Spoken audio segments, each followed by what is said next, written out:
Peace reigns here now. Little suggests that this quiet stream was once witness to the anguish of thousands. For this was Camp Lawton, the largest prisoner of war camp constructed during the American Civil War.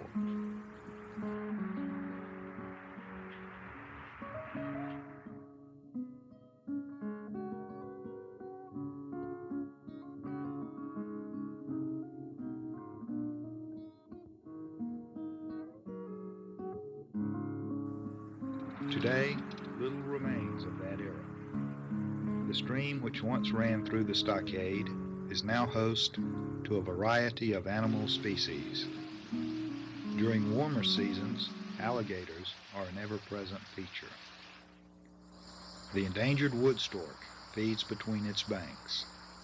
Beavers cruise through its waters.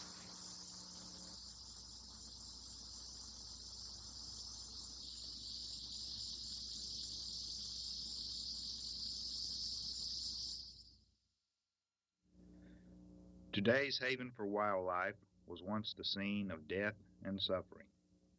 Enclosing over 42 acres, designed to hold 40,000 prisoners, Camp Lawton was once called the world's largest prison. The spring itself was not within this enclosure, but supplied the prisoners with fresh water for drinking and for bathing. It feeds the stream which split the stockade in half. The hospital and burial trenches were located just below the stockade.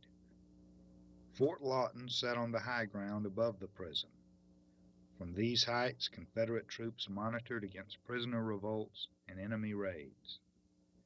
Confederate officers' quarters, including those of General John Henry Winder, were located along the ridge just east of the fort.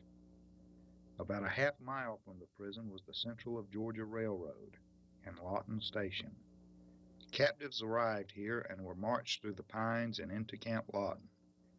The gate into which they were led was near what is today the park office. The prisoners, some 10,000 of them, occupied the northwestern side of the prison. Brick ovens were constructed in this area to feed the prisoners. Guard towers, each manned by a Confederate soldier, encircled the stockade. Any who attempted to escape or cross the deadline could be shot, though no shootings were ever reported at Camp Lawton. Camp Lawton was the brainchild of General John H. Winder, Commissary General of Confederate prisons in Alabama and Georgia. During the summer of 1864, the death rate at Andersonville Prison, located in southwest Georgia, spiraled out of control. Winder determined to ship prisoners to more suitable locations, approving the site here in August. As work progressed on the new stockade, he soon removed his headquarters from Andersonville to Camp Lawton. By November, he would oversee all Confederate prisons east of the Mississippi. This view confronted new arrivals to the prison. Resembling other southern stockades, one new arrival gasped, "My God, it's Andersonville all over again."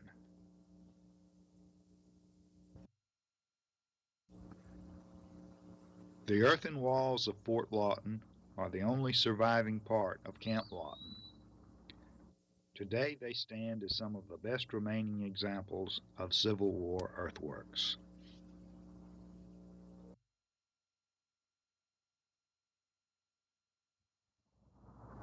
Behind me you see the interior walls of Fort Lawton. Fort Lawton was the principal defensive fortification which guarded Camp Lawton. Camp Lawton was constructed in 1864 and it lay down at the bottom of the hill on the opposite end of the fort along the banks of Magnolia Springs. The interior of the fort here at the time of its operation held between 8 and 10 pieces of artillery. Those on the other side of the fort were trained directly into the prison in case of any prisoner uprisings. Those on this end of the fort faced outward and guarded against any Union raids that might come into the area. Camp Lawton was built to alleviate some of the problems that had occurred at Andersonville, principally overcrowding. Camp Lawton was designed to hold between 35 and 40,000 prisoners, and insofar as acreage goes, it was almost twice as large as Andersonville. However, it was only in operation about 6 weeks before it was abandoned because of General Sherman's march to the sea. He came right through this area in late November, early December. The Confederates moved the prisoners out to other locations in Georgia and South Carolina. And Sherman arrived here in early December. His men burnt down the stockade walls and also burnt down several buildings in town and moved on towards Savannah. Nobody knows exactly how many Union prisoners died here, probably somewhere between 500 and 700. At the time of their deaths, they were buried in trenches by the Confederates, but at the end of the war, the Union government came in and reburied the bodies over near the railroad in what was called Lawtonville National Cemetery. The history of that cemetery was rather short. There was a property dispute with the owner of that land, so the federal government ended up exhuming the graves again and moving them out to the National Cemetery at Beaufort, South Carolina. Arriving by rail from Andersonville and Savannah, the Union prisoners disembarked at Lawton Station and marched the half-mile from the railroad to the stockade. This is Winder's plan for what he styled the world's largest prison. Here we see captives entering Andersonville prison. Built along the same general design, the scene here would have been much the same. Though much the same as Andersonville, Camp Lawton was also very different. Given its huge size, overcrowding was never a factor. The ground was well drained, and an improved latrine system prevented the swampy backup that caused trouble at Andersonville. To make the feeding of prisoners easier, brick ovens were constructed within the stockade walls. The Union Army of General William T. Sherman spelled the end for Camp Lawton. Having captured Atlanta, Sherman set his sights on Savannah. His route along this march to the sea would carry him perilously close to Camp Lawton. The prison was ordered evacuated, and by November the 25th, 1864, it had been abandoned.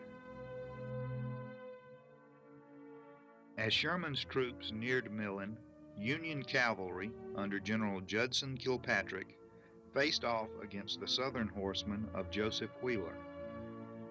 Battles were fought at Waynesboro and near Buckhead Church. The Northern cavalry, better fed and equipped than the Confederates, were generally victorious, but sharp action usually ensued. On December the 3rd, the main body of Sherman's army entered Millen. They immediately burned much of the city to the ground. The large railroad depot was one of the first structures to be razed. Camp Lawton met the same fate. Its walls were torched, as were surrounding buildings and quarters. The prison had been evacuated just a week before.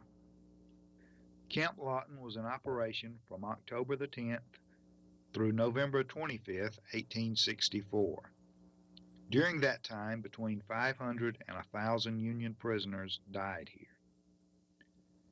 These dead eventually found their way to Beaufort National Cemetery in Beaufort, South Carolina. Not in southern prisons only did men die. At northern camps like Elmira, Rock Island, Johnson's Island, Point Lookout, and others, Confederates died by the thousands. Many did not return home until the war had been over for months. Over 26,000 did not return at all and remained buried near the scenes of their deaths. Camp Lawton has now become Magnolia Springs State Park. Many visitors here never realize the tragic history that lies buried just beneath the surface. The sun sets today just as it did in 1864, just as it has since time immemorial. prisoners and guard are gone, but in the gloom of twilight their shadows still linger.